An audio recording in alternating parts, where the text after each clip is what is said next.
မိမိတို့ဤတရားပညာအားလည်းရောစွာဘုရားပုစမိယပွေတော်တရားနဲ့ဆက်ခြင်းကြောင့်ဆင်းရဲခြင်းပါပြုလို့ရတဲ့ကုသကံစေတနာတို့ကြောင့်ကောင်းဆောင်းနေတဲ့ဖြစ်သောဒီနာကုသကံဒုက္ခနာဒါနာကုသကံဝါယာအထောက်ရတော့ဘာဝနာကုသကံဆောင်းနေတော့ရောဝဆအကုသကံစရှိသောကုသကံစေတနာတို့ကြောင့်အနိဋ္ဌနေတဲ့ယမန်ခံတဲ့ဘဝတိုင်း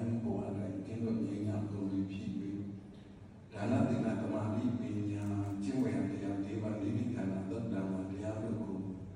ဘဝမချမ်းပွားများပြုလို့အားထုတ်နိုင်ကြအဖြစ်မိမိတို့လူလားတောင်းတပဲကောင်းကျိုးချမ်းသာမှန်သမျှဆန္ဒရှိတဲ့အတိုင်းပြည့်ပြည့်စုံစုံစံစားခံစားနိုင်ကြတော့ဒီနိဗ္ဗာန်ချမ်းသာဖို့ရနိုင်မျက်မှောက်ပြုနိုင်ကြတဲ့ကိုဖြစ်ကြပါစေ